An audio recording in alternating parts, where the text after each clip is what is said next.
The dusty streets of Abilene, Texas stretched out before Helena Zimmerman like a tangled ribbon of sun-baked earth, and she wondered if her father's political ambitions would ever allow her to see beyond the suffocating confines of respectability that defined her existence in the summer of 1873. The afternoon heat pressed against her skin through the pale blue dress she wore, its high collar and tight bodice a constant reminder of the role she was expected to play as the mayor's daughter, always proper, always perfect, always performing for the townspeople who watched her every move with judgmental eyes. Helena stood on the wooden walkway outside her father's office, watching as a lone rider approached from the direction of the cattle trails that stretched endlessly toward the horizon. The horseman sat easy in his saddle, moving with the kind of fluid grace that spoke of years spent working under the relentless Texas sun. Even from a distance, she could see the worn leather of his chaps, the dust that covered him like a second skin, and the wide-brimmed hat that shaded his face from the brutal afternoon glare. She should have turned away, should have returned to the tea party her mother was hosting in their parlor, where wives of wealthy ranchers and businessmen discussed charity events and gossiped about neighbors. Instead, Helena remained where she stood, her green eyes fixed on the approaching rider with an intensity that would have scandalized anyone who noticed. The cowboy dismounted outside the general store directly across from where Helena stood. When he removed his hat to wipe the sweat from his brow, she caught her first clear glimpse of his face. He was young, perhaps 25 to 20 years, with dark hair that curled slightly at the edges and features weathered by outdoor work but undeniably handsome.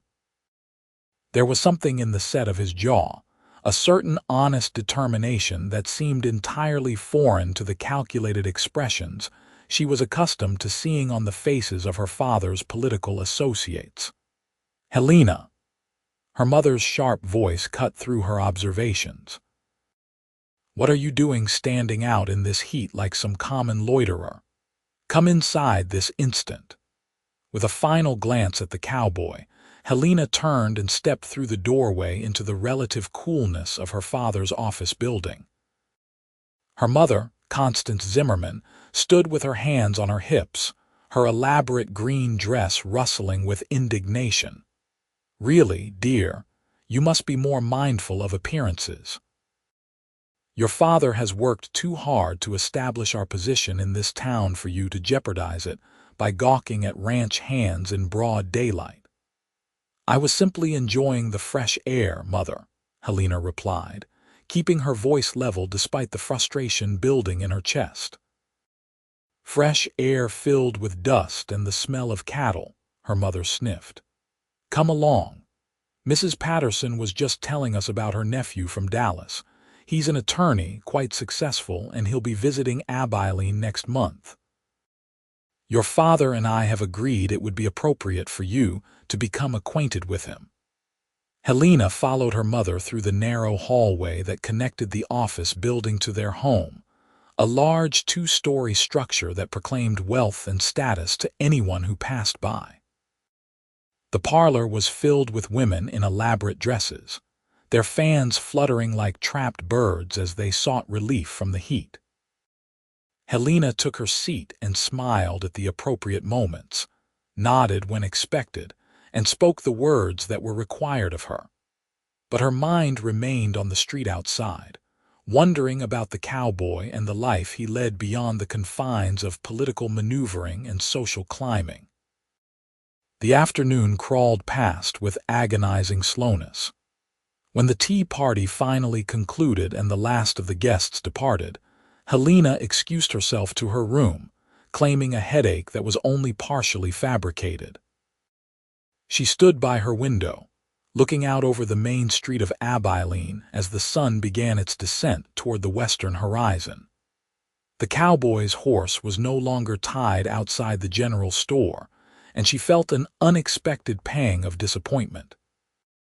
That evening at dinner, Her father dominated the conversation with talk of his re-election campaign.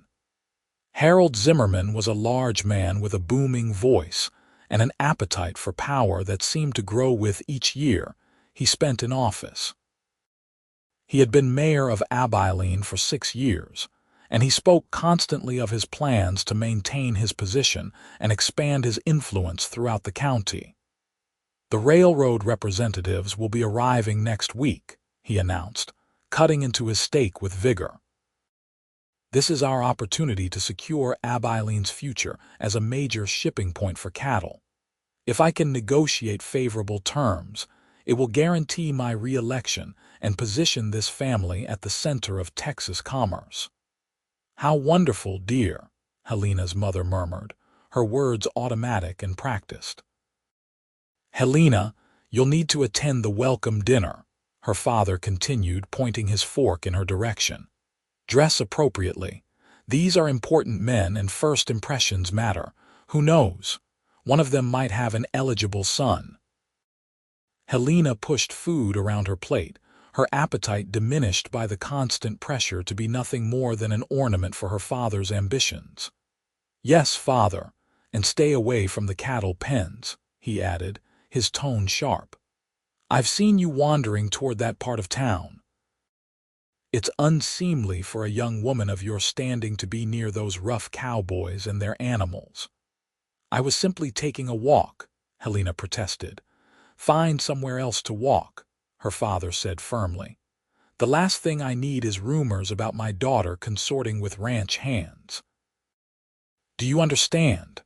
"Yes, father," Helena repeated, the words bitter on her tongue. After dinner, she retreated to her room once more, standing by the window as darkness fell over Abilene. Lanterns flickered to life along the main street, and the sounds of the town transformed from the busy commerce of daylight to the rougher entertainment of evening. Music drifted from the saloons, accompanied by laughter and occasional shouts. Beyond the town proper, she could see the glow of campfires where the cowboys who drove cattle up from the south made their camps, waiting to conduct business at the stockyards. Helena had lived in Abilene her entire life, but she felt like a stranger to the real pulse of the town. Everything she knew was filtered through the lens of her father's position, carefully curated and controlled. The genuine life of the place, the honest work and simple relationships that existed beyond the sphere of politics, remained tantalizingly out of reach. The next morning dawned clear and hot, promising another scorching summer day. Helena woke early, before her mother could assign her some tedious social obligation. She dressed quickly in one of her simpler dresses, a cotton affair in pale green that was far less elaborate than her usual attire, and slipped out of the house while her parents were still at breakfast. The streets were already busy with activity, despite the early hour. Wagons rolled past, loaded with goods for the various shops. Cowboys on horseback made their way toward the stockyards, and businessmen hurried to their offices. Helena walked with purpose, though she had no specific destination in mind, simply savoring the brief moment of freedom. She found herself drawn toward the edge of town, where the buildings gave way to the vast expanse of prairie that surrounded Abilene. A wooden fence marked the boundary of the municipal area, and beyond it, the land rolled away in gentle waves of grass that rippled in the morning breeze. Several horses grazed in a nearby corral, and Helena approached the fence, extending her hand cautiously toward a gray mare that wandered close. "She's friendly, if you're gentle." The voice startled Helena, and she spun around to find herself face to face with the cowboy she had observed the previous afternoon. Up close, he was even more striking than she had realized. His eyes were a deep brown, warm and direct, and when he looked at her, she felt as though he actually saw her, not just the mayor's daughter or a political asset, but her. "I didn't mean to startle you, miss," he continued, stepping closer but maintaining a respectful distance. I'm Callum Irving. I work at the Double R Ranch about 10 miles west of town. Helena, she replied, then caught herself. Helena Zimmerman. Something flickered in Callum's expression when she gave her last name, a brief shadow that might have been resignation or disappointment. But he recovered quickly, tipping his hat politely. Pleasure to meet you, Miss Zimmerman. Your father's the mayor, if I recall correctly. He is, Helena confirmed, bracing herself for the inevitable change in demeanor that always accompanied the revelation of her identity. People either became obsequious and calculating, seeing her as a connection to power, or they became distant, recognizing the social gulf that separated her from ordinary citizens. But Callum did neither. He simply nodded and turned his attention to the horses. I'm in town to pick up some supplies for the ranch. We've got a big drive starting next week heading up toward Kansas. Always need to stock up before a journey like that. What's it like? Helena asked before she could stop herself. The cattle drives, I mean. Traveling across open country for weeks. Callum's face brightened and he leaned against the fence, his posture relaxed. It's hard work, I won't lie about that. Long days in the saddle dealing with unpredictable animals and weather, but there's something about it that gets in your blood. When you're out there under the stars with nothing but the sound of cattle settling for the night and the crackle of the campfire, you feel connected to something bigger than yourself. No pretense, no games, just honest work and the land. His words painted a picture so vivid that Helena could almost feel the heat of the campfire, smell the grass and dust, taste the freedom of a life unbound by social expectations. It sounds wonderful, she said softly. It has its moments, Callum agreed, his eyes studying her with open curiosity. Though I imagine most young ladies would find it rough and uncomfortable. Most young ladies haven't been asked what they think, Helena replied with more sharpness than she intended. We're simply told what we should enjoy and what we should avoid. Callum's expression grew thoughtful. That sounds like its own kind of prison. It is, Helena admitted, surprised by her own honesty. There was something about this man, this stranger who looked at her with genuine interest rather than calculation, that loosened the tight control she usually maintained over her words. They stood in companionable silence for several moments, both watching the horses. The gray mare had accepted Helena's tentative touch and was now nuzzling her hand hopefully, searching for treats. She likes you, Callum observed. Animals are good judges of character. Are they? Helena asked, stroking the mare's soft nose. Better than people, in my experience. A horse doesn't care about your money or your name. She just responds to how you treat her. Helena smiled, a real smile that felt foreign after so many practiced polite expressions. I think I prefer that kind of honesty. Miss Zimmerman, Helena, the sharp voice cut through the morning air like a whip crack. Helena turned to see her mother approaching, her face flushed with anger beneath her bonnet. What are you doing out here unescorted, and speaking with? Constance's eyes swept over Callum with undisguised disdain. With a ranch hand. We were simply having a conversation, Mother, Helena said, her brief moment of freedom evaporating like morning dew under the Texas sun. A conversation. Her mother's voice rose. Do you have any idea how this looks? The mayor's daughter standing alone with a cowboy at the edge of town. The gossips will have a field day. We weren't doing anything improper, Helena protested, even as she felt the familiar weight of shame and frustration settling over her shoulders. Callum had removed his hat and was holding it respectfully. Madam, I apologize if I caused any offense. I was simply passing the time of day with your daughter. Nothing inappropriate occurred. I don't recall asking for your input, Constance snapped. I suggest you return to whatever work brought you to town and stay away from my daughter. Mother! Helena was shocked by the rudeness, even knowing her mother's capacity for snobbery. Come along, Helena. Now. Constance grabbed her daughter's arm with surprising strength and began marching her back toward the center of town. Helena glanced back over her shoulder and saw Callum standing where they had left him, his expression unreadable. He raised his hat slightly in farewell, and she managed a small wave before her mother's grip tightened, pulling her forward.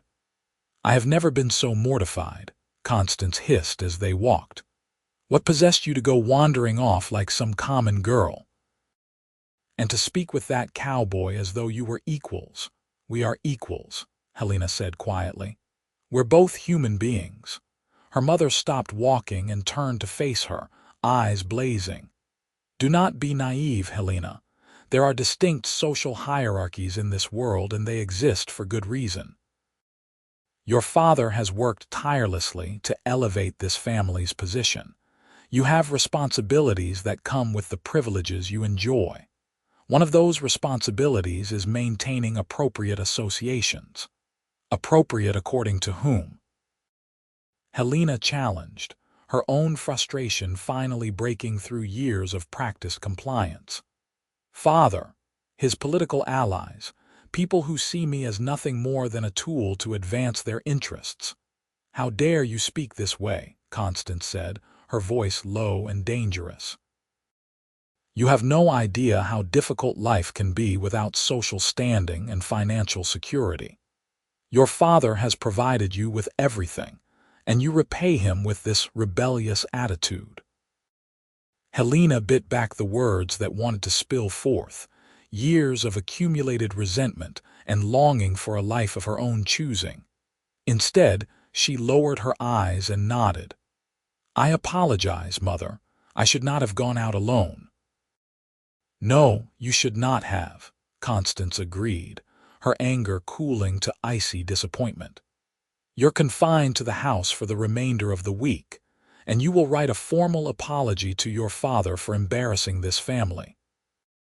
The punishment was delivered with finality, and Helena followed her mother home in silence, her brief taste of genuine conversation and connection already fading into memory like a half-remembered dream.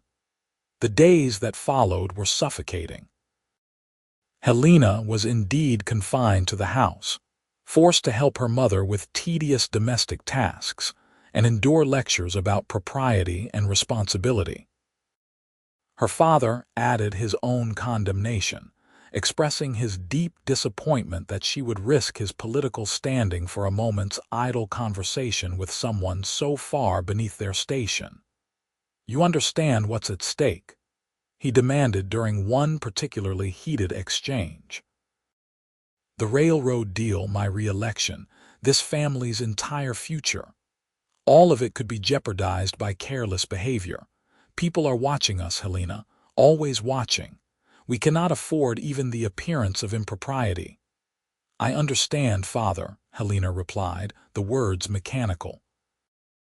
I hope you do, he said, his voice softening slightly. You're my only child, Helena. Everything I'm building is for you, for your future. Someday you'll marry a man of substance and standing, someone who can help maintain and expand what I've created. But that can only happen if you demonstrate the judgment and propriety that such a match requires. Helena nodded, feeling the walls of her predetermined future closing in around her like a tomb. On the 6th day of her confinement, Helena was sitting in the parlor, attempting to focus on her needlework, when she heard raised voices from her father's office. The door was partially open, and curiosity overcame her usual caution. She set aside her embroidery and moved quietly closer, positioning herself where she could hear without being seen. You're making a mistake, Harold, an unfamiliar male voice said. The price you're offering is insultingly low. These ranchers have built their livelihoods on this land, and you're trying to take it from them for pennies on the dollar. I'm offering fair market value, her father replied, his tone condescending. If they don't accept, I'll find other means to acquire what's needed for the railroad expansion. Other means? You mean using your political influence to force them out? That's not just unethical, Harold, it's potentially criminal. Watch your accusations, Thomas, her father warned. I'm doing what's necessary to secure Abilene's future. If a few stubborn ranchers can't see the bigger picture, that's their problem. And what about the Double R Ranch? James Reynolds has worked that land for 20 years. He employs 15 men. What happens to them when you force him to sell? Helena's breath caught. The Double R Ranch, that was where Callum worked. Reynolds will receive compensation, her father said dismissively. As for his employees, they can find work elsewhere. This is business, Thomas, not charity. This is greed disguised as progress, the other man, Thomas, shot back. And I won't be part of it. You can find another attorney to handle your legal maneuvering. Fine, her father snapped. There are plenty of lawyers in Texas who understand the realities of development. Don't expect any further referrals from this office. I'll sleep better at night, Thomas replied. Helena heard footsteps approaching and quickly retreated to the parlor, resuming her seat just as a middle-aged man in a suit stormed through the hallway and out the front door. Her father emerged moments later, his face dark with anger. He noticed Helena and seemed about to say something, but then thought better of it and disappeared into his private study, slamming the door behind him. Helena sat frozen, her mind racing. Her father was planning to force ranchers from their land to facilitate some railroad deal. He was using his position as mayor to benefit himself and his associates at the expense of hardworking people like Callum and his employer. The full picture of her father's character was emerging, and it was far uglier than she had allowed herself to acknowledge. That evening, as the family sat down to dinner, Helena's mother announced that her confinement was lifted. "The ladies' charity auction is tomorrow afternoon," Constance said, "and it would look strange if you weren't in attendance. I trust you've learned from this experience." "Yes, Mother," Helena replied, though the lesson she had learned was not the one her mother intended. The charity auction was held in the town hall, a large building that served multiple purposes depending on Abilene's needs. Today, it was decorated with bunting and flowers, transformed into a venue for the town's wealthier citizens to display their generosity, while socializing and conducting the real business of alliances and influence trading. Helena arrived with her parents, wearing an elaborate dress of deep burgundy that her mother had selected. She smiled and greeted the familiar faces, played her role with practiced ease, and all the while her mind churned with the knowledge of her father's schemes. The auction itself was tedious, with various items donated by local businesses and individuals going to the highest bidders. The money raised would supposedly go toward establishing a proper schoolhouse for Abilene's growing population, though Helena suspected that at least some of it would find its way into less charitable purposes. She was examining a display of preserves when she became aware of someone standing beside her. Turning, she found herself face to face with Callum Irving. He was cleaned up, his clothes newer and less dusty than when she had last seen him, but there was no disguising the calluses on his hands or the sun-weathered quality of his skin that marked him as a working man. "Miss Zimmerman," he said quietly, his voice pitched for her ears alone. "I heard you were in some trouble on account of our conversation. I wanted to apologize." "You have nothing to apologize for," Helena replied, acutely aware of her mother across the room, eyes sharp as a hawk. "I chose to speak with you. The consequences were mine to bear. Still, I'm sorry if I caused you difficulties." Callum glanced around the crowded room, clearly uncomfortable in the formal setting. "I don't usually attend events like this, but Mr. Reynolds, my employer, asked me to represent the ranch. He's not feeling well enough to make the trip into town himself. I hope it's nothing serious, Helena said, remembering the conversation she had overheard in her father's office. Just age catching up with him, I think, Callum replied.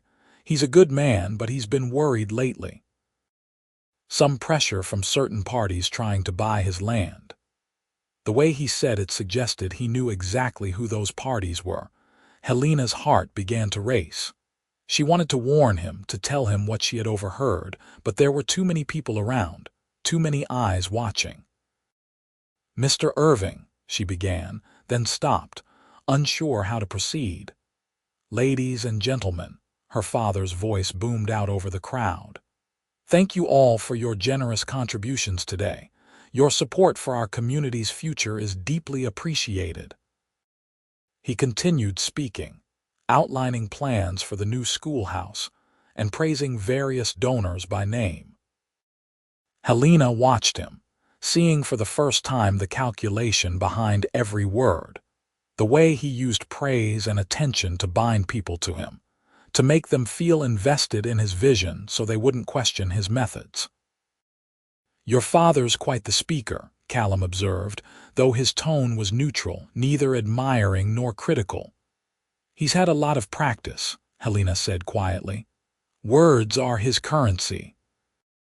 Callum looked at her with those direct brown eyes, and she saw understanding there, a recognition that there was more to her statement than surface meaning. What about you, Miss Zimmerman? What's your currency? It was such an unexpected question that Helena found herself answering honestly. I don't know. I've never been allowed to establish one of my own. Before Callum could respond, her mother appeared at her elbow. Helena, dear, Mrs. Patterson wants to introduce you to her nephew. He's just arrived from Dallas. Constance's eyes flicked to Callum with cold dismissal. I'm sure this gentleman has other people to speak with. Of course, madam, Callum said politely, tipping his hat. But before he turned away, he met Helena's eyes one more time, and in that brief glance, she felt a connection that went beyond words, a shared understanding of authenticity in a world of performance. The rest of the afternoon was exactly as tedious as Helena had anticipated. Mrs.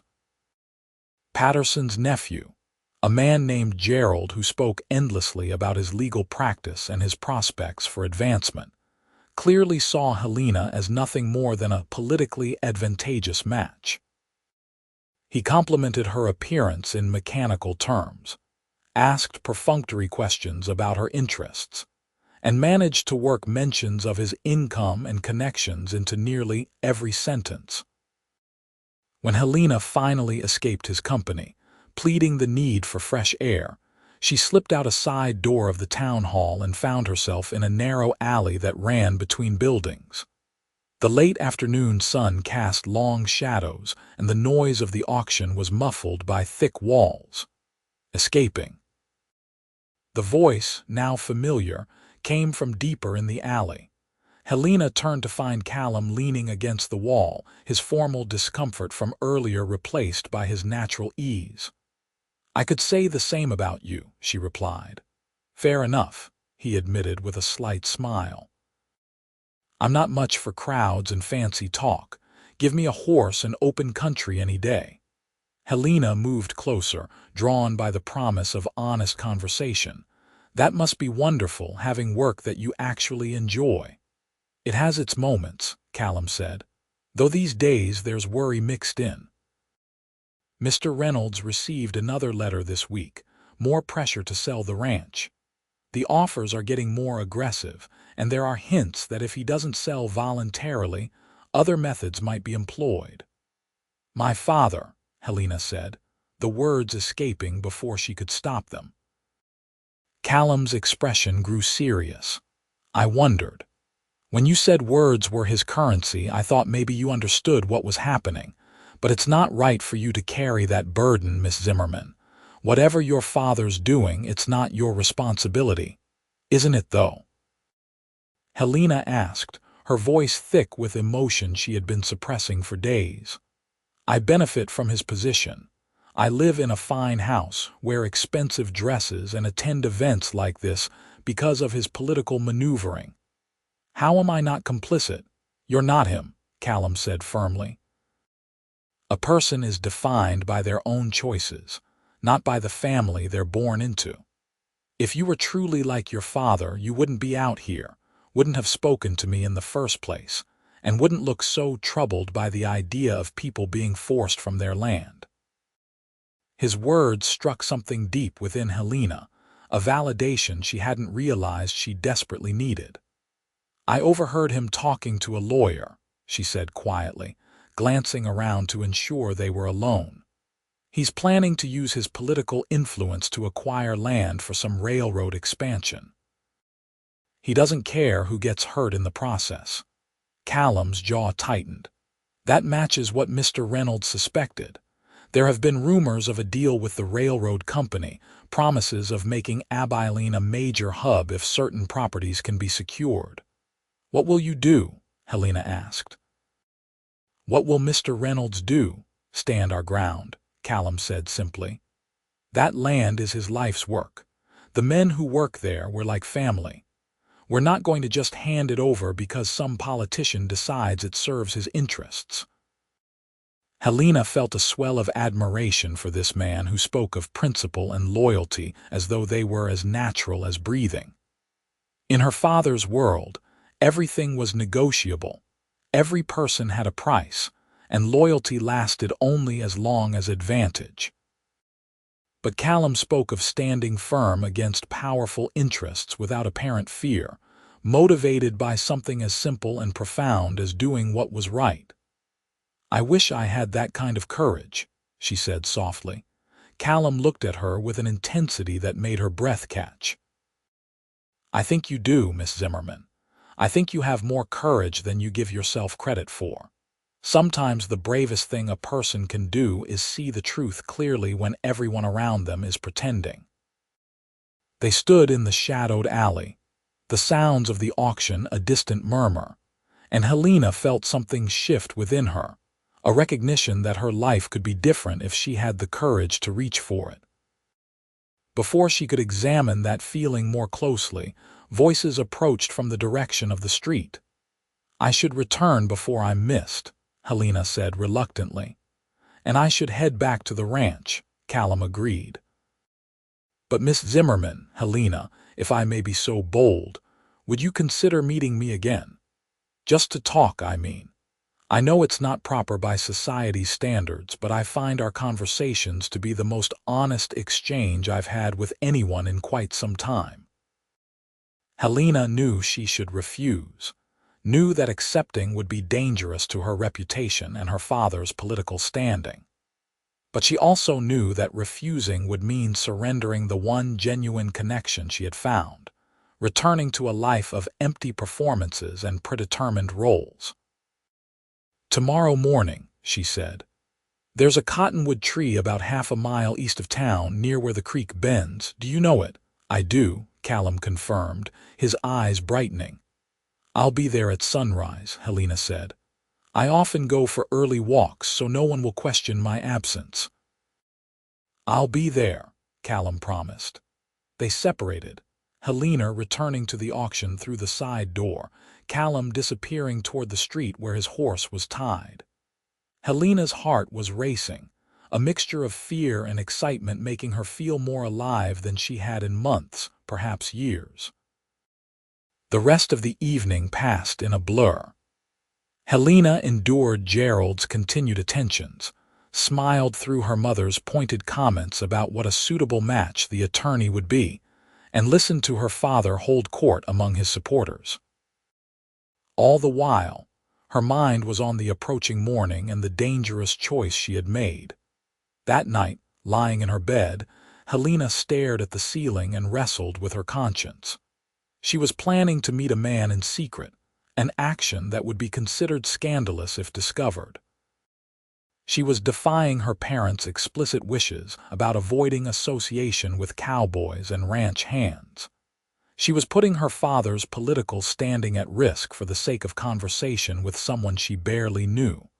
And yet, She felt no real regret. The prospect of seeing Callum again, of having another honest conversation unfiltered by social pretense, was worth the risk. For the first time in her life, Helena was making a choice based purely on what she wanted, not on what was expected or required of her. She rose before dawn, dressing quietly in the pre-dawn darkness.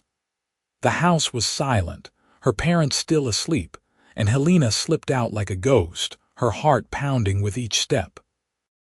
The streets of Abilene were empty save for a few early risers, and no one paid her any attention as she walked east, following the path that led out of town toward the creek.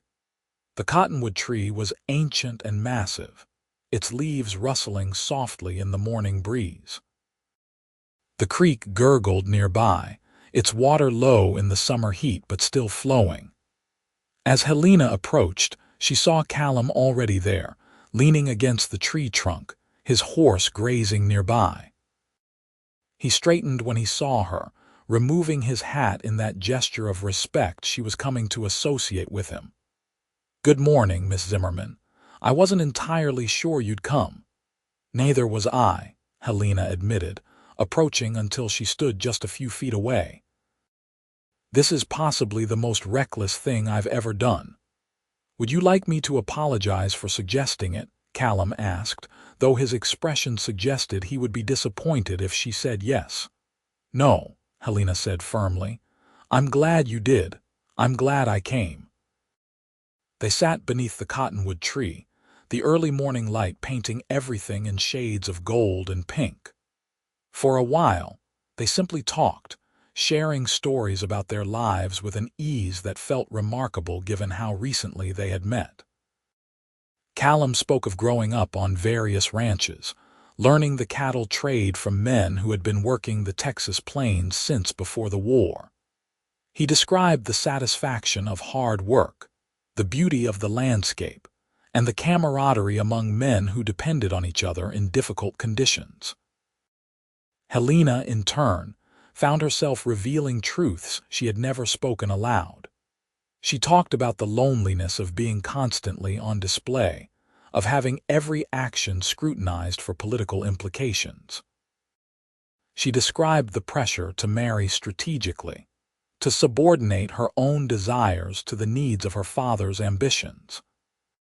She even, with some hesitation, spoke about the growing realization that her father was not the man she had believed him to be, that beneath the public persona of civic-minded leadership lay a capacity for ruthlessness that troubled her deeply.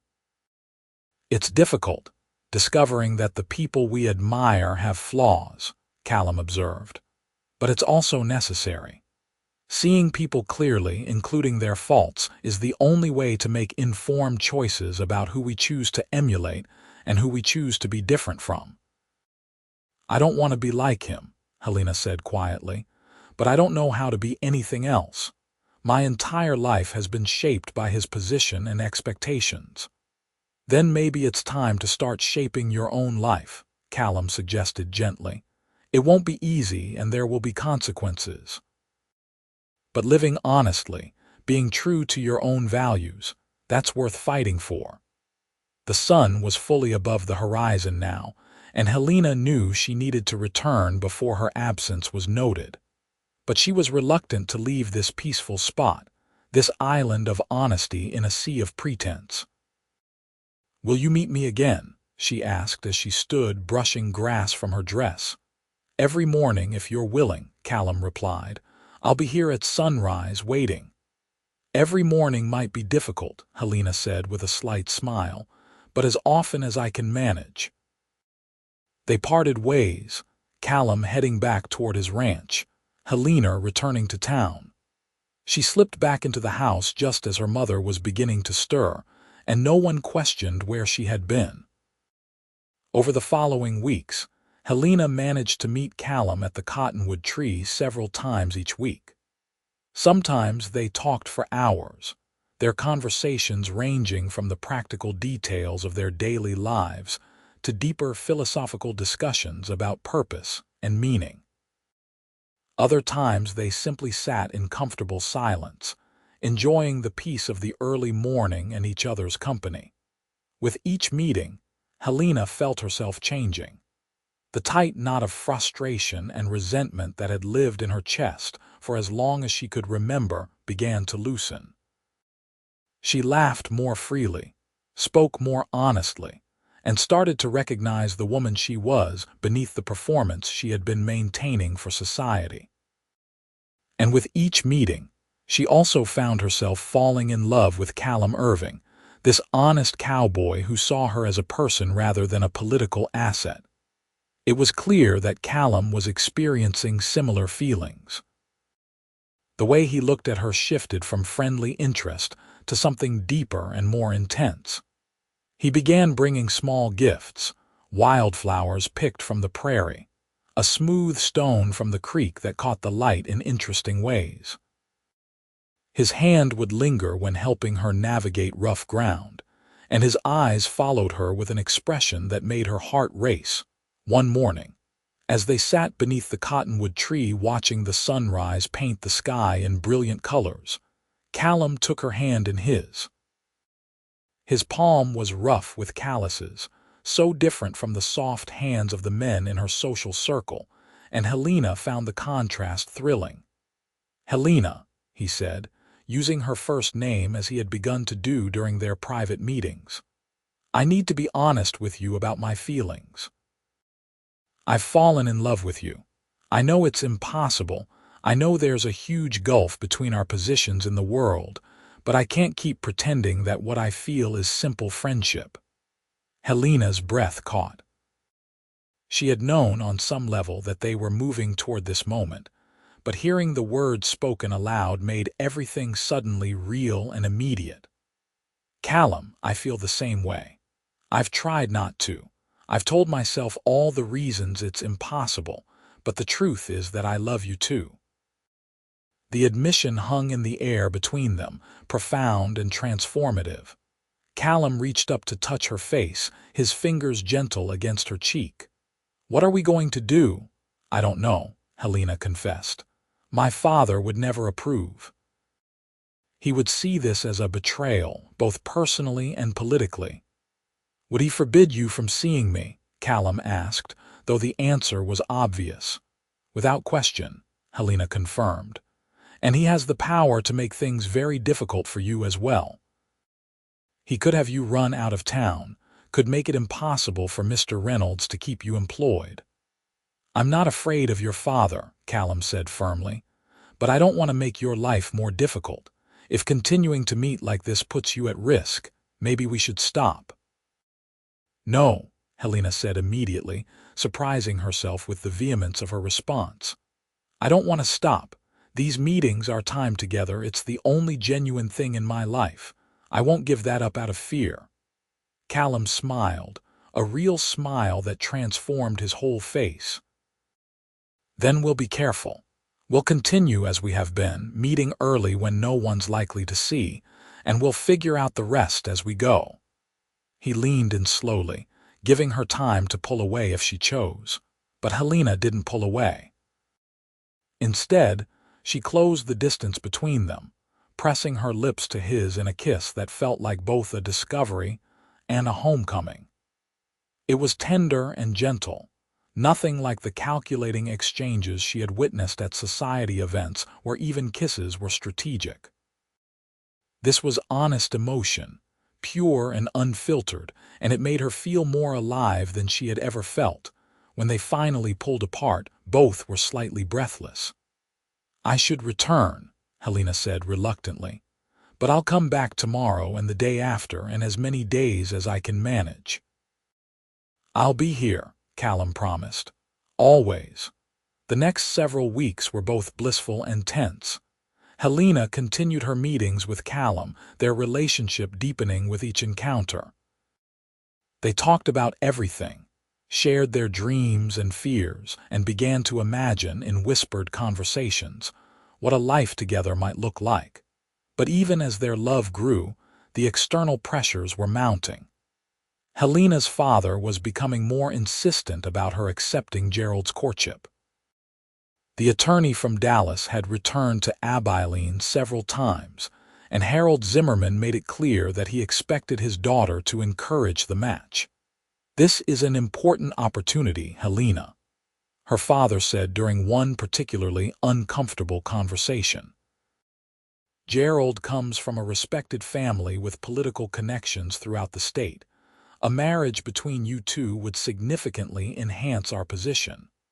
"Father, I barely know him," Helena protested, "and what I do know suggests we have nothing in common."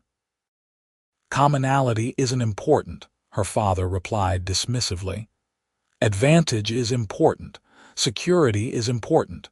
You're 20 years old, Helena. It's time you started thinking seriously about your future." "Perhaps I am thinking about my future," Helena said carefully. "Perhaps I want something different than what you've planned." Her father's eyes narrowed. "What does that mean?" Helena felt the words rising in her throat, the confession of her feelings for Callum, the declaration that she wanted to live honestly rather than strategically. But she swallowed them back, recognizing that this wasn't the right moment, that she needed to be smarter about how she approached this conflict. "It means I want some say in my own life," she said instead. "Is that really so unreasonable?" Her father studied her for a long moment, and Helena saw calculation in his eyes, a weighing of options and strategies. "You may have some input," he said finally, "but understand that there are limits.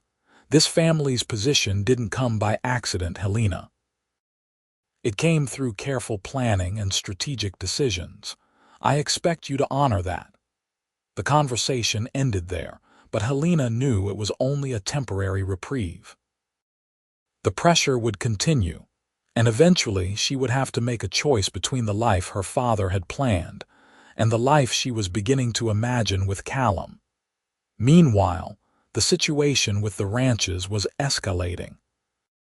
Helena overheard more conversations in her father's office, learned that several smaller property owners had already sold out under pressure, and that the Double R Ranch was now one of the last holdouts blocking the railroad expansion plan. She shared what she learned with Callum during their meetings, feeling torn about betraying her father's confidences, but knowing that Callum and his employer deserved to know what they were facing. "Mr. Reynolds received another visit yesterday," Callum told her one morning, his expression troubled. "Two men claiming to represent potential buyers. They were polite on the surface, but there was an underlying threat. They suggested that if he didn't sell voluntarily, accidents might happen. Cattle could stampede, buildings could catch fire, workers could get hurt." "That's terrible," Helena said, her hand gripping his tightly. "Surely my father wouldn't condone violence." "Maybe not directly," Callum said. "But if he's working with people who would use such methods, he bears some responsibility." Helena couldn't argue with that logic. The more she learned about her father's business practices, the less she recognized the man who had raised her. Or perhaps the truth was that she was only now seeing clearly what had always been there. "What will Mr. Reynolds do?" she asked. "Stand firm," Callum replied. "He's hired a lawyer, a good man from Austin who specializes in defending property rights. And he's made it clear to all of us who work the ranch that we're free to leave if we're worried about the situation getting dangerous. But none of us have left. We're loyal to him, and we believe in fighting for what's right." Helena felt a surge of admiration and fear. "I don't want you to get hurt." "I'll be careful," Callum promised. "But I won't abandon Mr. Reynolds or the other men who depend on that ranch. Some things are worth standing up for, even when it's difficult." His words echoed in Helena's mind over the following days. Some things are worth standing up for, even when it's difficult. Wasn't her relationship with Callum worth standing up for? Wasn't living an honest life worth fighting for?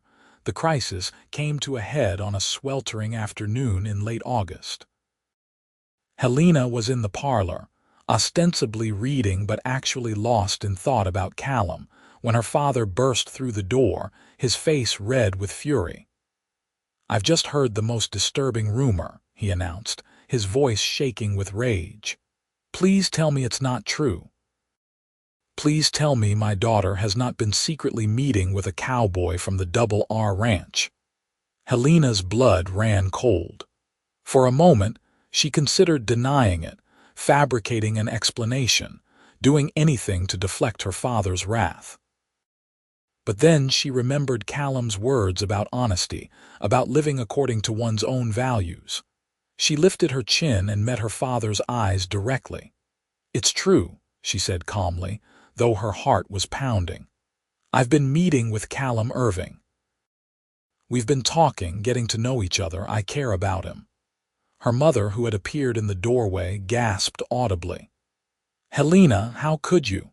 How could I?" Helena repeated, years of suppressed frustration finally breaking free. "How could I want to have a conversation with someone genuine? How could I want to know someone who treats me like a person rather than a political pawn? That cowboy has no business even speaking to you," her father roared. "Do you have any idea what this does to our family's reputation?" "To my political standing. Is that all you care about?"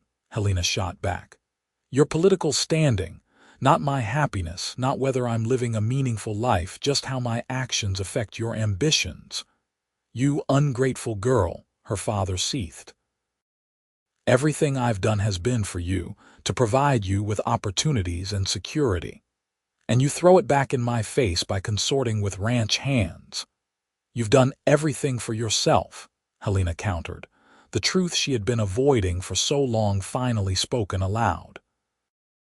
"I'm just another tool in your political toolkit, something to be used and displayed when advantageous. You don't care about my happiness. You never have." Her father crossed the room in 3 long strides and grabbed her arm roughly. "You will end this association immediately.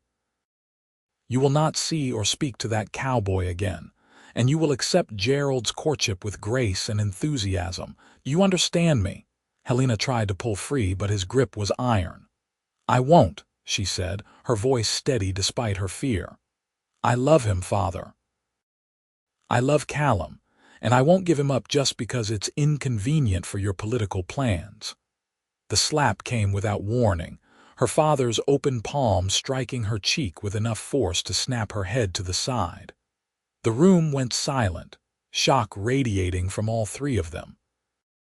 Harold had never struck his daughter before, had prided himself on being above such crude displays. The violence hung in the air, an irrevocable line crossed. "Harold," Constance said weakly, her voice trembling. He released Helena's arm and stepped back, and for a moment she saw something that might have been regret flash across his face. But it was gone quickly, replaced by cold resolve. "You're confined to your room until you come to your senses. I'll have Mrs. Patterson send Gerald over tomorrow, and you will be cordial to him. As for that cowboy, I'll make sure he understands that he's to stay far away from you." "What are you going to do?" Helena asked, fear for Callum overriding her own situation. "Whatever is necessary," her father said coldly. "Now go to your room." Helena went, her cheek burning where he had struck her, her mind racing with panic. Her father was ruthless in pursuit of his goals. If he saw Callum as a threat to his plans, there was no telling what he might do. She had to warn him, had to find some way to let him know that he was in danger. But she was trapped. Her father positioned himself in the hallway outside her room, making it clear that any attempt to leave would be prevented.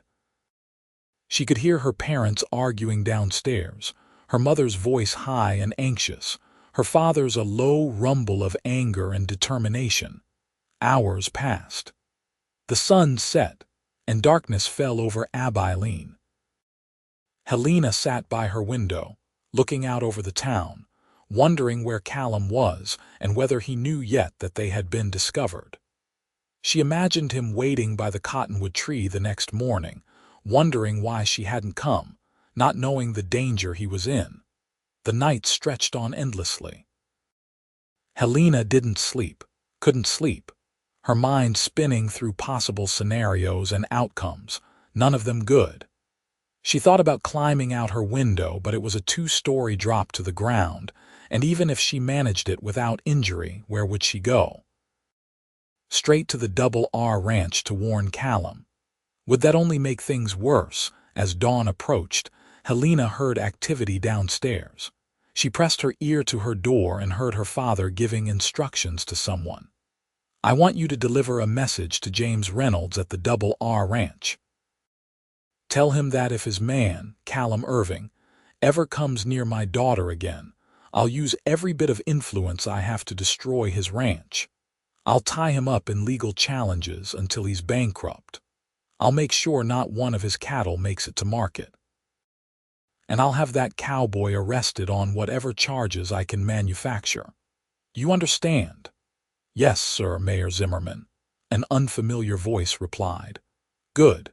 And make sure Irving understands as well. He's to stay away from Helena and he's to leave Abilene entirely. If he's still in this area by the end of the week, there will be consequences." Helena sank to the floor, her back against the door, tears streaming down her face. Her father was using his power exactly as she had feared, threatening innocent people to maintain control. And because of her, because she had fallen in love, Callum and Mr. Reynolds were being put in an impossible position. She remained there, huddled on the floor, as the morning light grew stronger. At some point her mother brought breakfast, setting it inside the door without speaking. Helena couldn't eat. Her stomach was twisted in knots, her mind fixed on Callum and the choice he would face when he received her father's message. Mid-morning, she heard horses outside. She rushed to the window and saw Gerald arriving, dressed impeccably as always, his expression smug. This was her father's answer, pushing her toward the acceptable match, erasing the threat of the unacceptable one through intimidation and force. Her mother came to fetch her a few minutes later. "Come downstairs, Helena. Gerald is here to see you. Your father expects you to be polite." "Tell father I won't do it," Helena said quietly. "I won't pretend nothing has happened. I won't entertain Gerald's courtship while Callum is being threatened." "You'll do as you're told," her mother said, her voice tired. "Please, Helena, don't make this worse than it already is." "How could it possibly be worse, Mother? Father struck me. He's threatening people I care about. And you want me to just accept this? To pretend we're a normal, happy family?" Constance looked at her daughter, and for the first time, Helena saw something like understanding in her mother's eyes. "You think I don't know what it's like to have your life planned without your consent? You think I married your father out of passionate love? I did what was expected of me, what my family required, and I've lived a comfortable life as a result." "A comfortable life," Helena repeated. "Is that really enough for you? Comfort in exchange for authenticity?" "It's what women of our class do," her mother said simply. "We make advantageous marriages. We support our husbands' ambitions. We raise children and maintain households. It's not romantic, but it's secure." "I don't want security if it means living a lie," Helena said.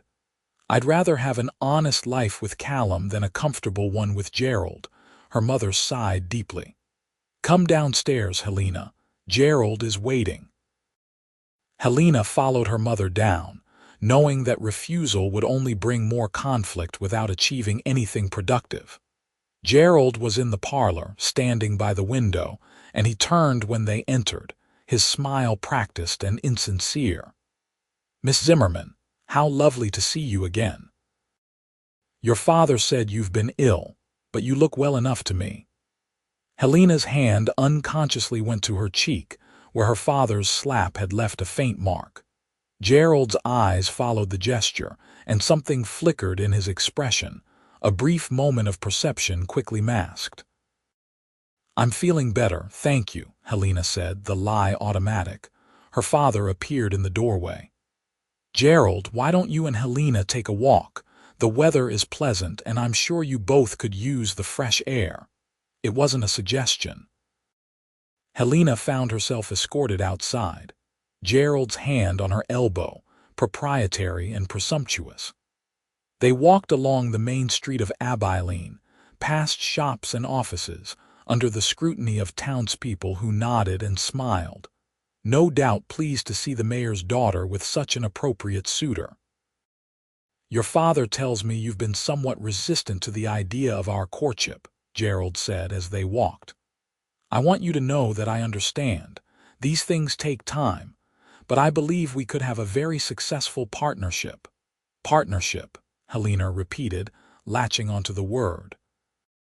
"Not a marriage. Marriage is a partnership," Gerald said smoothly. "A joining of families, of interests, of resources. Love is for novels and poets. In real life, mutual advantage is far more important." His honesty was almost refreshing in its cynicism. At least he wasn't pretending to feel something he didn't. "And what advantage would I bring to this partnership?" Helena asked. "Your father's political connections, of course, and you seem intelligent enough, well-mannered, reasonably attractive. You'll make a suitable wife once you abandon these childish notions of romance." Helena stopped walking. They were near the edge of town, close to the path that led to the cottonwood tree. She could see it in the distance, and her heart ached with longing for the honest mornings she had shared there with Callum. "What if I told you I was in love with someone else?" she asked Gerald directly. He looked at her with mild amusement. "Your father mentioned some unfortunate entanglement with a ranch hand. Really, Miss Zimmerman, you must see how impossible that is. What could you possibly have in common with such a person? What kind of life could he offer you?" "An honest one," Helena said quietly. Gerald laughed, the sound patronizing. "Honesty is overrated. What matters is position, wealth, influence. Your cowboy might be honest, but he'll spend his life working himself to death for subsistence wages. Is that really preferable to comfort and status?" Helena looked at this man who represented everything her father wanted for her, everything her society deemed appropriate. And she knew, with absolute certainty, that she couldn't do it. She couldn't marry Gerald or anyone like him. She couldn't live the life her parents had planned. Whatever the cost, she had to choose authenticity over advantage. "I need to return home," she said abruptly. "We've only been walking for a few minutes," Gerald protested. "Nevertheless, I need to return." Helena turned and began walking back toward her house, not waiting to see if Gerald followed. When she arrived, her father was waiting, his expression expectant. "Well, did you and Gerald have a pleasant walk?" "Father, we need to talk," Helena said. "Privately." Harold led her into his study, closing the door firmly. "I hope you're going to tell me you've come to your senses." "I have come to my senses," Helena agreed. "And what I've realized is that I can't live the life you want for me. I love Callum Irving. I want to be with him. And I'm willing to give up everything, this house, my position as your daughter, all of it, if that's what it takes." Her father's face darkened. "You're willing to throw away everything for a penniless cowboy. Do you have any idea how foolish that is?" "Maybe it is foolish," Helena admitted. "But it's honest. Can you say the same about your plans? Can you honestly say that your dealings with the railroad company are above board, that you're not using your position to force people from their land, that you haven't become exactly the kind of corrupt politician you once claimed to despise?" "How dare you?" her father said, his voice low and dangerous. "I heard you, father," Helena continued, her own anger rising to match his. "I've heard your conversations with business associates, your schemes to acquire land through intimidation. I know what you're doing to Mr. Reynolds and the other ranchers, and I'm ashamed to be associated with it. You know nothing about the complexities of progress and development," her father spat. "Sometimes difficult decisions have to be made for the greater good." The greater good, Helena repeated, or your personal enrichment. I've seen the contracts, Father. I know you'll receive significant compensation for facilitating this railroad deal. This isn't about Abilene's future. It's about your bank account. The slap was less surprising this time, but it still stung. Helena raised her hand to her cheek, her eyes watering but her resolve unshaken. "Hit me again if it makes you feel powerful," she said quietly. "But it won't change the truth. And it won't make me abandon Callum or accept Gerald's courtship." "Then you leave me no choice," her father said coldly. "I disown you. As of this moment, you are no longer my daughter. You're not welcome in this house. You'll receive nothing from me, no money, no support, nothing. Let's see how much that cowboy's honesty is worth when you're living in poverty." The words should have terrified her. Instead, Helena felt a strange sense of freedom. The threat that had hung over her entire life, the possibility of her father's disapproval and rejection, had finally materialized. And now that it had, she discovered it had no power over her. "Thank you, Father," she said simply, "for releasing me from any obligation I might have felt to honor your wishes." She left the study and went upstairs to her room. Moving quickly, she gathered a few practical items of clothing, some small pieces of jewelry that had been gifts from relatives rather than her parents, and a little money she had saved over the years. It wasn't much, but it would have to be enough. Her mother intercepted her as she was leaving. "Helena, wait. Where are you going?" "Anywhere but here, Mother. I can't stay in this house knowing what Father is, what he's willing to do." "You'll be destitute," Constance said, her voice strained. "You have no skills, no way to support yourself. You'll end up in terrible circumstances." "I'll figure it out," Helena said. "I'd rather struggle honestly than live comfortably on the proceeds of Father's corruption." "You're throwing your life away for some romantic notion that will fade the first time you're hungry or cold or frightened," her mother said desperately. "Come to your senses before it's too late." Helena paused at the door, looking back at her mother. "Mother, when was the last time you made a choice based on what you wanted rather than what was expected? When was the last time you felt truly alive rather than just comfortable?" Constance didn't answer, and Helena saw tears in her eyes. But she also saw resignation, the acceptance of a woman who had long ago surrendered her own desires in exchange for security. "Goodbye, Mother," Helena said gently. "I hope someday you'll understand why I had to do this." She walked out of the house and into the bright afternoon sunlight, carrying nothing but a small bag and a heart full of determination. The streets of Abilene looked different now, not like a prison but like a place she was choosing to leave on her own terms. Helena made her way to the livery stable where she knew the owner slightly. "Mr. Davis, I need to get to the Double R Ranch. Can you rent me a horse?" The old man looked at her with concern. "Miss Zimmerman, does your father know you're going out there?" "My father and I have parted ways," Helena said simply. "I'm making my own decisions now. Will you rent me a horse or not?" Mr. Davis studied her for a long moment, then seemed to come to a decision. "I won't rent you one, but I'll lend you old Daisy. She's gentle and knows the way out to the Double R. Just promise me you'll be careful." "I promise," Helena said gratefully. "Thank you, Mr. Davis. Your father's not going to like this," the old man warned as he saddled the horse. "I'm well aware," Helena replied. "But I appreciate your help anyway." The ride to the Double R Ranch took about an hour. Helena wasn't an experienced rider, but Daisy was indeed gentle and patient with her inexperienced passenger. The landscape rolled past, endless stretches of prairie grass punctuated by occasional stands of trees. The afternoon was hot, and by the time the ranch buildings came into view, Helena was sweaty and dusty and more disheveled than she had ever been in her life.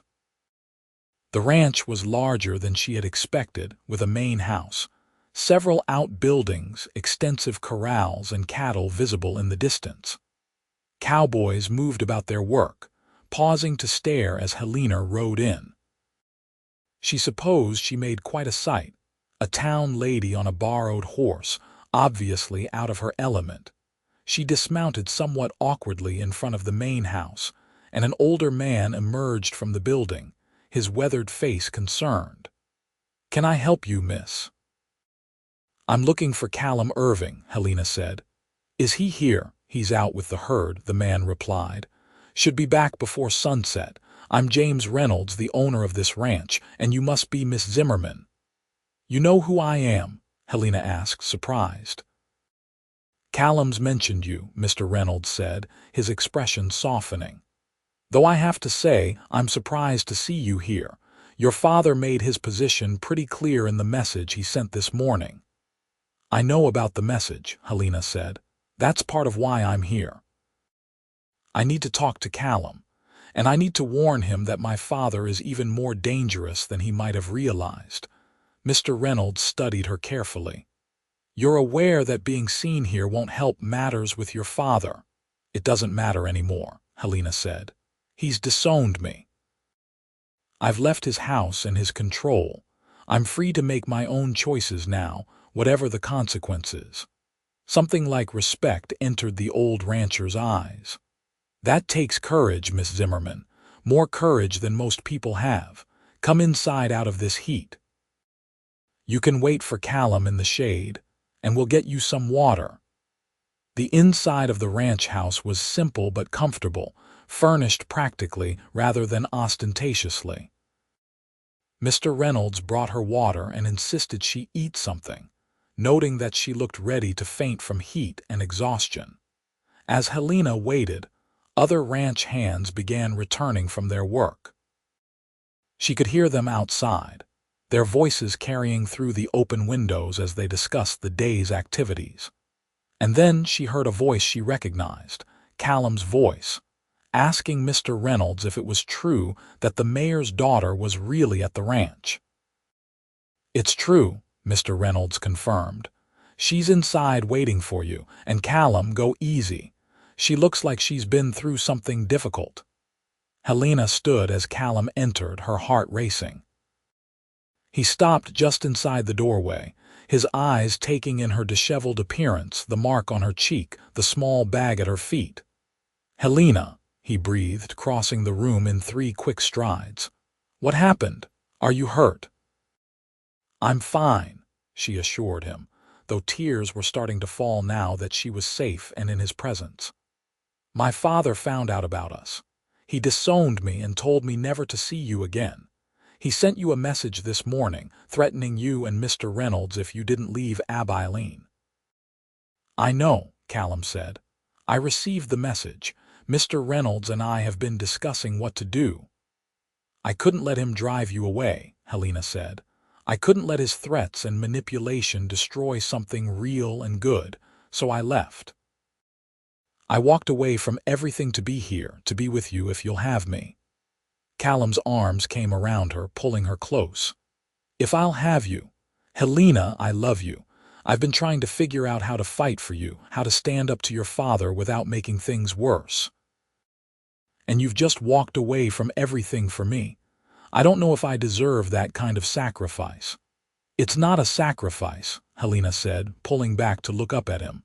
"It's a choice.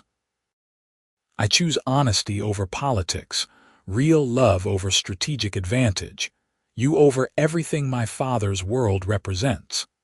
Your honesty is worth more than politics, Callum. It's worth more than all of my father's wealth and influence combined." Callum touched her face gently, his fingers tracing the mark where her father had struck her. "He did this, twice," Helena confirmed. "But it doesn't matter now. I'm here, I'm free, and I'm choosing this, choosing you." "You understand what this means?" Callum asked seriously. "You'll be living a very different life than you're accustomed to. No fancy dresses, no social events, no comforts.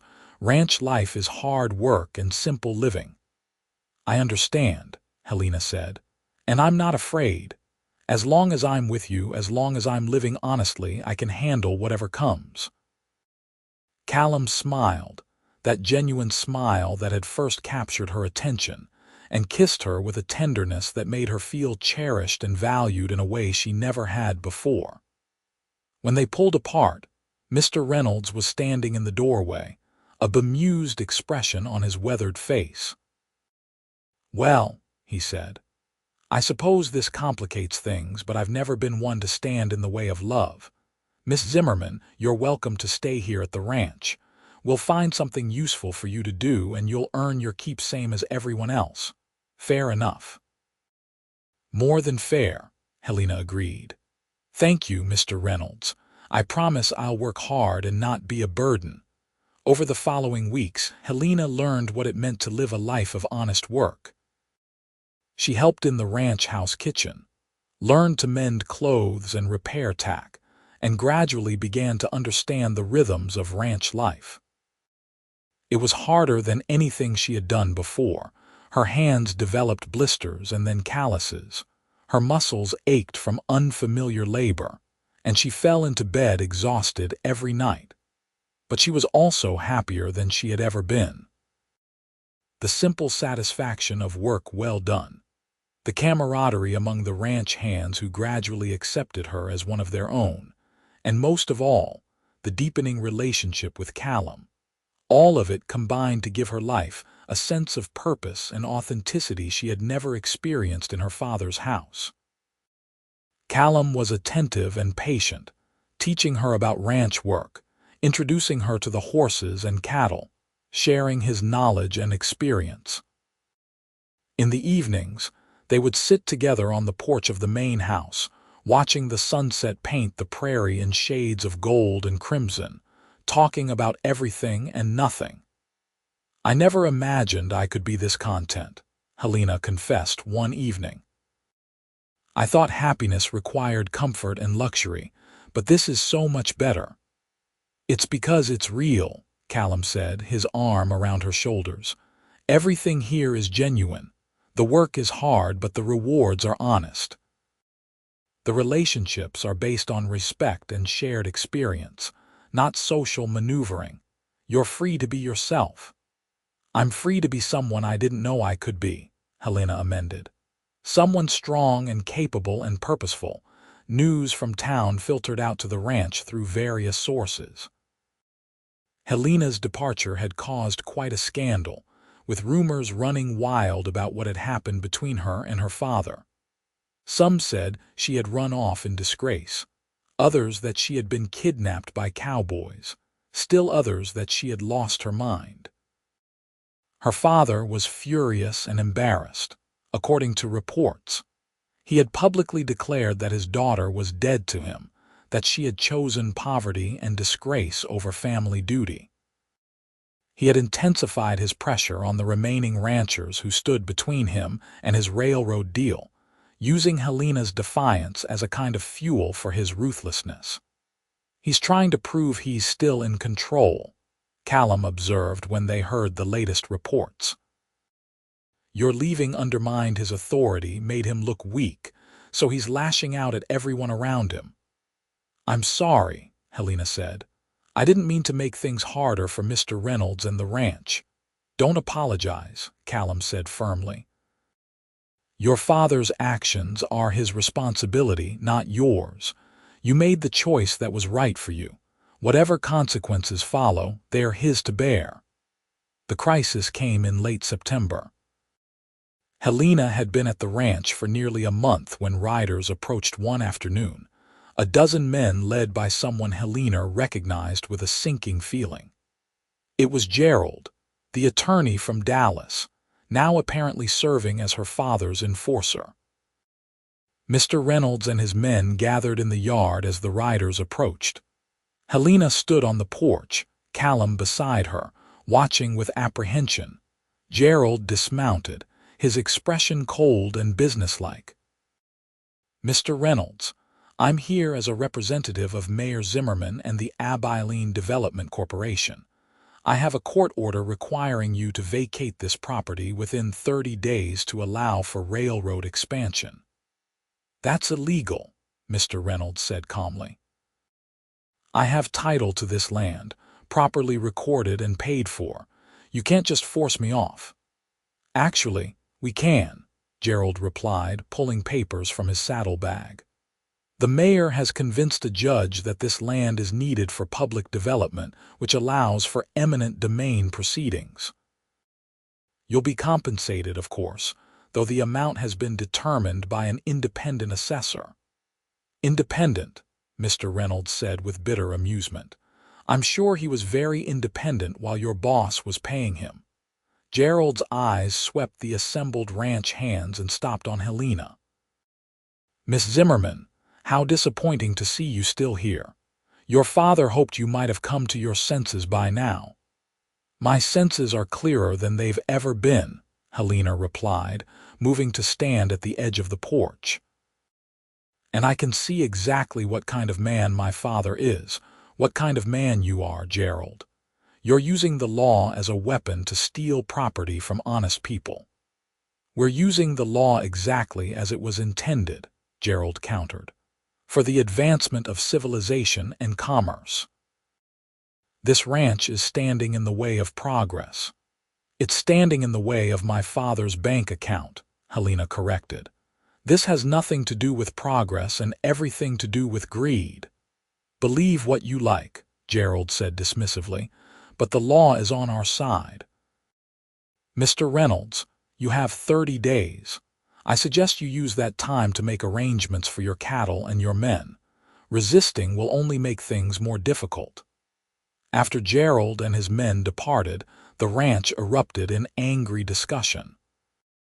The men were ready to fight, to defend the property by force if necessary. But Mr. Reynolds raised his hand for silence. No violence, he said firmly. That's what they want. It would give them an excuse to bring in the law, maybe the army, and we'd lose everything including our freedom. We need to fight this legally. But they've got the law on their side, one of the hands protested. They've got a judge in their pocket. Then we'll find a judge who isn't in their pocket, Mr. Reynolds replied. There are still honest men in Texas. We just need to find them and make our case. Over the following days, Mr. Reynolds traveled to Austin to consult with lawyers and file appeals. Callum and the other ranch hands continued their work, but there was a tension in the air, a sense that their way of life was under threat. Helena threw herself into helping however she could. She wrote letters to newspapers, describing the situation and her father's corruption. She reached out to other ranchers who were facing similar pressure, trying to build a coalition of resistance. And she spent hours with Callum, finding strength in their relationship even as uncertainty loomed over their future. What will you do if the ranch is taken? She asked him one evening as they sat by the creek. I don't know, Callum admitted. This has been my home for years. These men are like brothers to me, but I won't abandon Mr. Reynolds and I won't abandon you. We'll figure something out together. Together, Helena repeated, loving the sound of that word. Whatever happens, we face it together. Helena, Callum said, taking her hands in his. I know this isn't the most romantic setting, and I know we're facing a lot of uncertainty. But I love you more than I thought it was possible to love anyone. I want to spend my life with you, whatever that life looks like. Will you marry me? Helena's eyes filled with tears, but they were tears of joy. Yes, she said without hesitation. Yes, I'll marry you, Callum Irving. You're the best man I've ever known, and I want nothing more than to be your wife. They were married 3 days later in a simple ceremony performed by a traveling preacher who made regular rounds to the ranches in the area. Helena wore a simple dress borrowed from one of the ranch hands' wives, and there were wildflowers in her hair. It was nothing like the elaborate society wedding her parents had undoubtedly envisioned for her, and it was absolutely perfect. The ranch hands gathered to witness the ceremony, and there was genuine joy in the celebration that followed, despite the uncertainty hanging over them all. Mr. Reynolds hosted a dinner in the main house, and for one evening, they forgot about court orders and corrupt politicians and simply celebrated love and commitment. That night, in the small room that Callum had been given in one of the bunkhouses, now expanded slightly to accommodate two people, Helena lay in her husband's arms and felt complete in a way she never had before. "Mrs. Irving," Callum murmured, testing out her new name.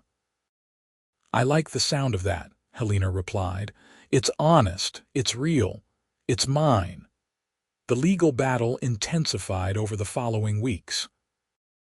Mr. Reynolds's lawyers filed appeals and motions, arguing that the eminent domain proceedings were fraudulent, that the railroad expansion was a pretext for private enrichment rather than public good. They brought evidence of the mayor's financial arrangements with the railroad company, showing that he stood to profit substantially from the land acquisitions. Helena's letters to newspapers began to attract attention. Editors in Austin, and even as far as Dallas, picked up the story, drawn by the dramatic elements of a mayor's daughter exposing her father's corruption to defend the man she loved. Public opinion began to shift, with many people sympathizing with the ranchers and questioning the propriety of Mayor Zimmerman's dealings. Harold Zimmerman fought back with characteristic ruthlessness. He used his influence to have sympathetic stories planted in friendly newspapers, painting Helena as an ungrateful daughter who had been corrupted by a scheming cowboy. He hired private investigators to dig up dirt on Mr. Reynolds and his ranch hands. He even attempted to have Callum arrested on fabricated charges, though the sheriff of the county, who was not directly under the mayor's control, refused to cooperate. The pressure was intense, but Helena and Callum faced it together. Their marriage, forged in adversity, grew stronger with each challenge. Helena discovered reserves of strength she hadn't known she possessed, while Callum proved to be both a devoted husband and a fierce defender of what was right. The turning point came in November. A journalist from a major Dallas newspaper arrived to investigate the story, drawn by Helena's letters and the growing public interest. He spent 2 weeks in Abilene and the surrounding ranches, interviewing everyone involved, examining documents, and piecing together the full picture of the mayor's schemes. His article, published on the front page of the Dallas Morning News, was devastating to Harold Zimmerman. It laid out in detail the corrupt arrangements with the railroad company, the intimidation tactics used against ranchers, the fraudulent use of eminent domain proceedings.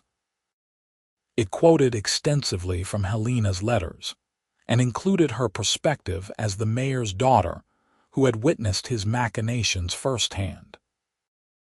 The article concluded with a damning assessment. Mayor Harold Zimmerman has betrayed the public trust, using his position not to serve the citizens of Abilene but to enrich himself at their expense.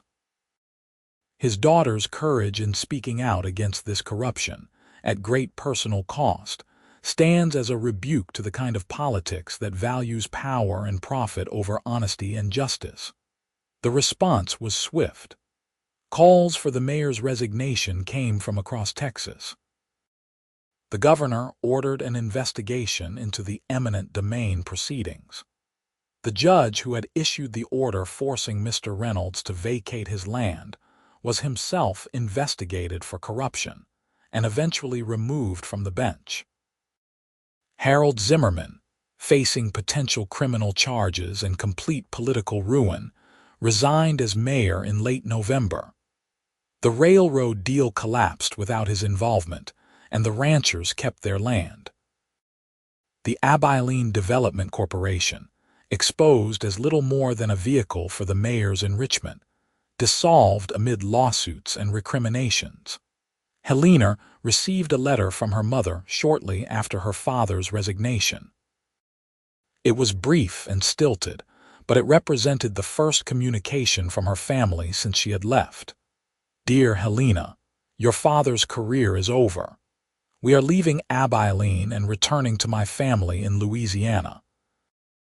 I wanted you to know that while I cannot condone your choices, I do understand them better now.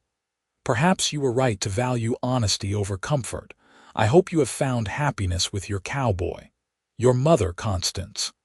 Helena read the letter to Callum, her emotions mixed. "I suppose that's as close to an apology as I'll ever get from her." "It's something," Callum observed. "An acknowledgement at least. Are you sad to see them go?" "A little," Helena admitted. "But I'm also relieved. This chapter is closed. Now we can focus on our future without the shadow of my father's schemes hanging over us." With the legal threats removed, life at the Double R Ranch returned to its normal rhythms, or at least as normal as things could be with Helena now a permanent fixture. She had proven herself capable and hardworking, earning the genuine respect of the ranch hands who had initially been skeptical of the mayor's daughter joining their ranks. Mr. Reynolds, grateful for Helena's role in exposing the corruption and saving his ranch, began treating her like the daughter he had never had. He taught her about cattle management and land stewardship, shared his knowledge of the country and its history, and made it clear that she and Callum would always have a place at the Double R. As winter approached, Helena realized she was pregnant. She shared the news with Callum on a cold December evening, and the joy in his eyes made her heart swell. "A baby," he said wonderingly. "We're going to have a baby."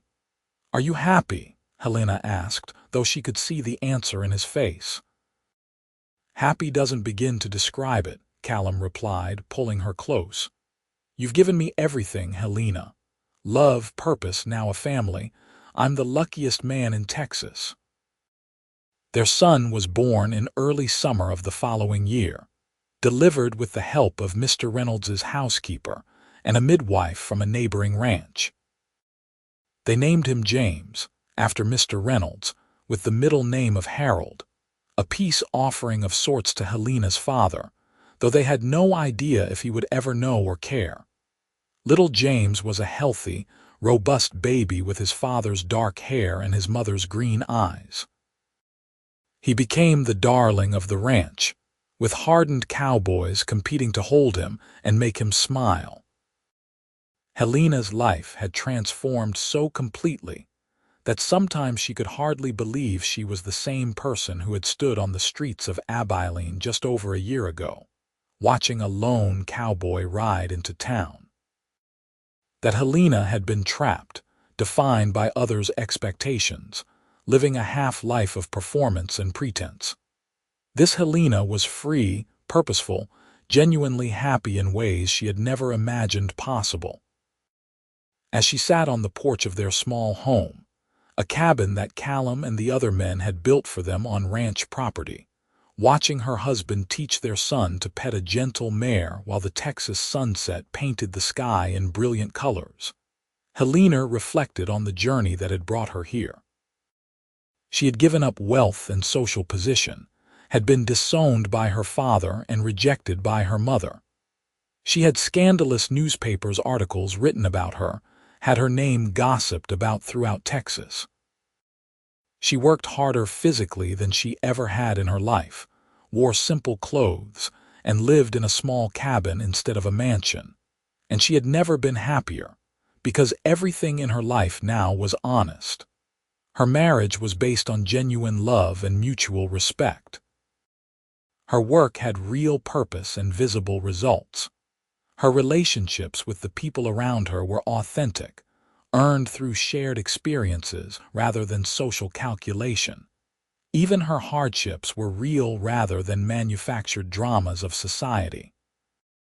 "Your honesty is worth more than politics," she had told Callum during their courtship, and those words had proven prophetic. His honest character, his genuine integrity, had been worth infinitely more than all her father's political maneuvering and strategic positioning. Love rooted in truth had proven more valuable than advantage based on lies. As the years passed, Helena and Callum built a life together that honored the values they shared. They raised James and eventually 3 more children, 2 more boys and a daughter, teaching them the importance of honesty, hard work, and standing up for what was right. They became integral parts of the ranch community, respected and valued for their contributions and character. Mr. Reynolds, growing older, gradually turned over more responsibility for running the ranch to Callum, recognizing his skill and dedication. When the old rancher finally passed away peacefully in his sleep at the age of 72, he left the Double R Ranch to Callum and Helena, trusting them to carry forward his legacy of honest dealing and good stewardship. Helena occasionally heard news of her parents.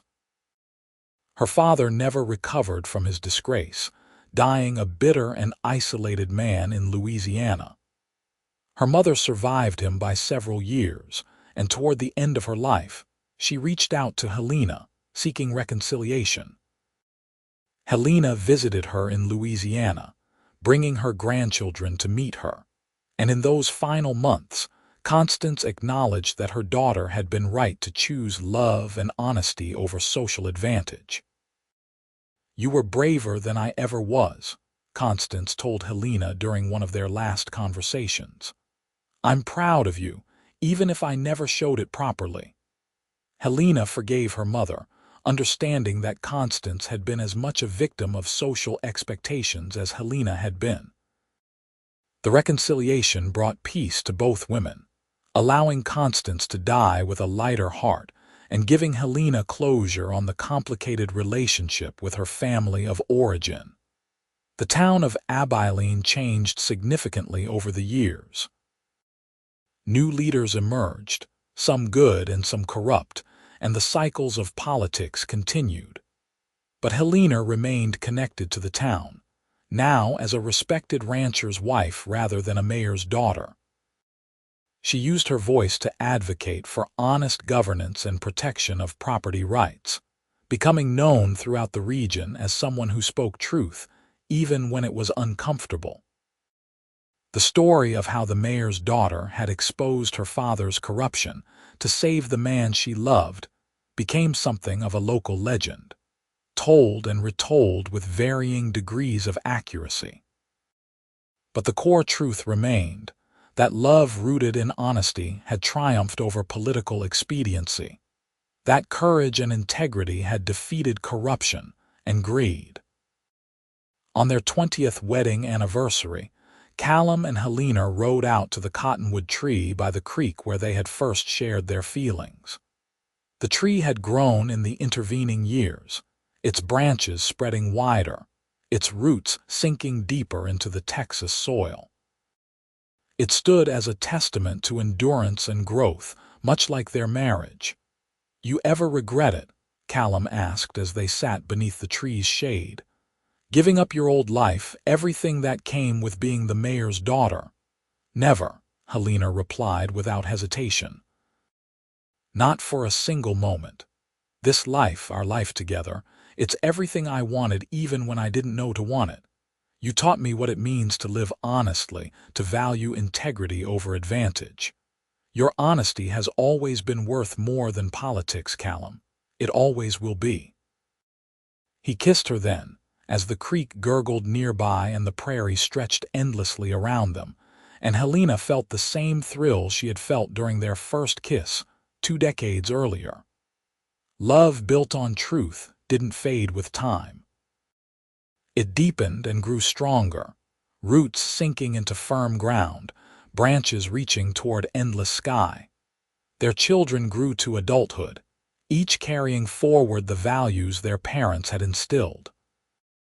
James, the eldest, took over operation of the Double R Ranch eventually, running it with the same integrity his father had demonstrated.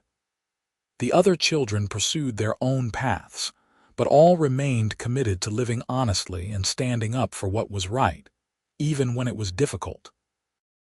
Helena lived to be 78 years old, surrounded by children, grandchildren, and even great-grandchildren.